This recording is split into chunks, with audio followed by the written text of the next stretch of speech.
Halo bosku, jumpa kembali bersama saya Tigor Nathanael dari Pilar Mas Investindo Sekuritas. Touch your heart, touch your profit.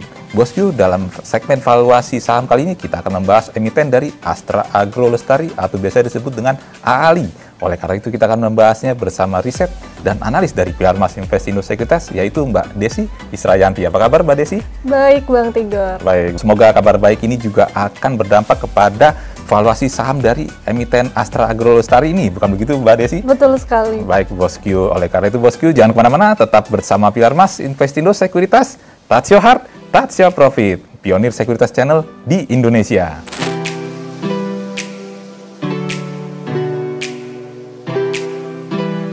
Ya, baik Mbak Desi, bagaimana performa keuangan dari saham AALI itu sendiri di tahun 2021?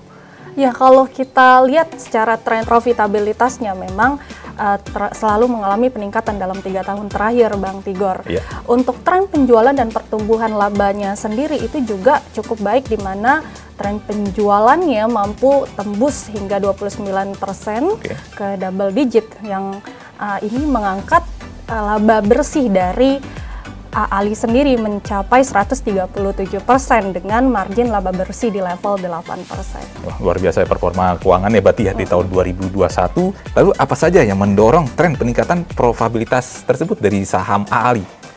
Kalau penopangnya memang dari segmen penjualan utama dari AALI sendiri, yaitu CPO, di mana kalau kita ketahui juga harga acuan global CPO kan memang sedang tinggi-tingginya ya Bang Tigor. Dan untuk CPO sendiri memang dari akhir tahun lalu permintaannya meningkat. Kenapa? Karena ada faktor cuaca. Dan di tahun ini juga ada invasi Rusia ke Ukraina ya, di mana Ukraina itu kan memang menyumbang 47% terhadap pasokan global, sehingga memang CPO ini yang menjadi substitut dari bunga matahari, sehingga permintaannya meningkat dan tentunya diiringi dengan peningkatan harga dari CPO sendiri. Hal inilah yang mendorong penjualan dari AALI. Kemudian juga kedua dari bahan baku minyak goreng yang diproduksi AALI itu olein, itu juga di akhir tahun lalu memang sudah meningkat 20% seperti itu. Hal ini yang mendorong tren profitabilitas dari AALI sendiri. Oke, baik, biarpun ada peperangan di sana tapi tetap performanya tetap baik ya sepertinya saham AALI itu sendiri ya. Iya, justru malah menaikkan harga karena permintaannya malah lebih tinggi lagi karena ada pasokan yang terbatas di situ. Oke, baik. Kemudian untuk profil tanaman dari emiten Astra Agro Lestari ini kondisinya saat ini seperti apa Mbak Desi ya? Kalau kondisi dari AALI sendiri untuk profil tanamannya, memang kami melihat mereka butuh lebih banyak aktivitas replanting. Kalau kita lihat memang dari sisi tanaman yang menghasilkan itu yang didominasi oleh tanaman tua hingga 53%. Artinya kan tanaman produktif hanya 47%. Dan juga dari aktivitas peremajaan juga itu turun ya, kalau tahun lalu sampai 5.080 hektar dari sebelumnya 5.580 hektar. Tapi kalau kita lihat di target tahun ini memang AALI menargetkan untuk aktivitas replanting itu di 286 hektar seperti itu. Oke, baik. Nah, kemudian, ini kan yang kemarin yang isu yang sempat memanas ya, ini terkait dengan larangan ekspor. Tapi baru-baru ini memang sudah dicabut oleh pemerintah ya Mbak Desi ya. Nah, ini menurut Mbak Desi ya, ini akan berdampak pemulihan pasokan minyak goreng itu, ini pengaruhnya ada nggak dengan kinerjanya saham AALI sendiri ke depannya? Kan sempat dilarang untuk diekspor ya. Nah, bagaimana kira-kira menurut Mbak Desi trennya ke depannya dengan dicabutnya pelarangan ini? Iya, tentunya dicabutnya larangan ekspor disambut baik ya oleh emiten sawit seperti itu, dan juga dari sisi global. Kalau dari emiten sawit itu memang ini akan tentu saja menjadi momentum, mereka masih bisa menikmati momentum kenaikan harga CPO yang masih tinggi. Memang kemarin ketika dicabut harganya jadi turun ya, tapi masih cenderung lebih tinggi seperti itu.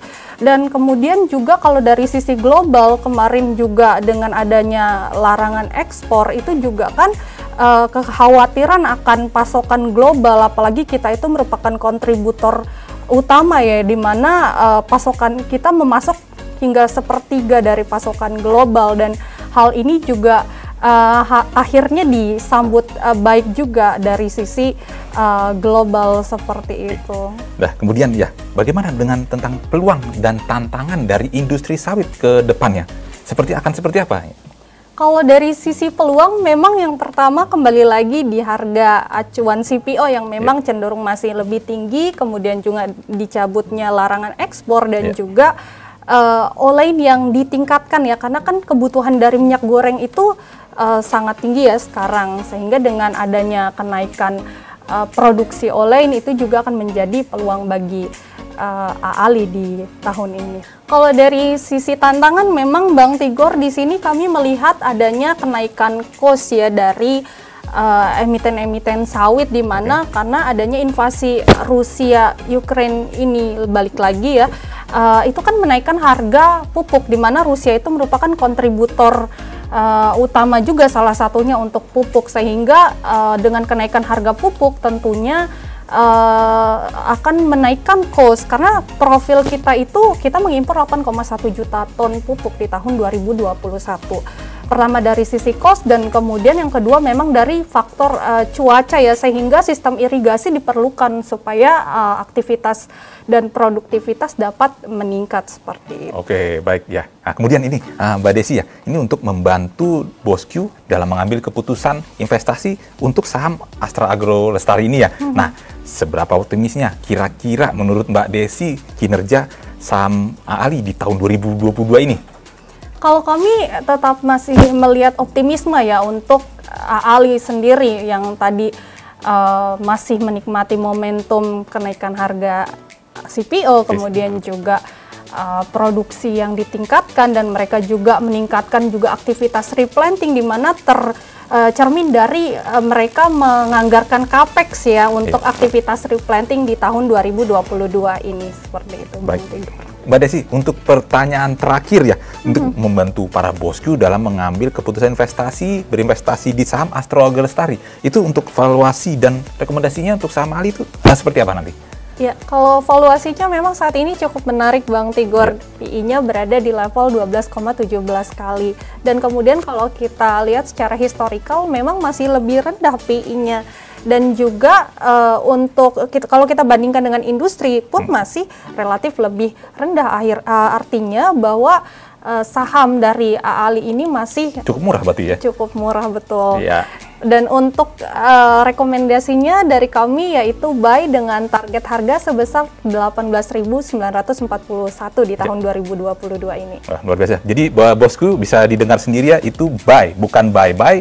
Jadi bisa diambil keputusan untuk para Bosq bahwa target untuk tahun 2022 ini saham AALI ada di 18.900, yaitu cukup besar ya Mbak Desi ya. Betul. Jadi para Bosq rentan yang kita pembahasan valuasi saham AALI ini, itu rentan pergerakan harga AALI sendiri adalah di 11.900 hingga 13.400. Ini termasuk sangat tinggi ya Mbak Desi ya. Jadi masih ada rentan 43% sampai 58% di tahun 2022, kira-kira seperti itu ya. Betul, Mbak Desi ya. Potensial upside-nya. Baik ya, baik. Bosq sudah dipertimbangkan. Baik, terima kasih Mbak Desi untuk kesempatan pembahasan kita kali ini ya, untuk valuasi saham Astra Agro Lestari ya. Semoga bermanfaat untuk para Bosq dan bisa mengambil keputusan berinvestasinya begitu ya. Oke, baik Bosq, demikianlah pembahasan kita kali ini untuk saham Astra Agro Lestari. Jangan lupa like dan subscribe channel Pilar Mas Investindo Sekuritas. Touch your heart, touch your profit. Pionir Sekuritas Channel di Indonesia.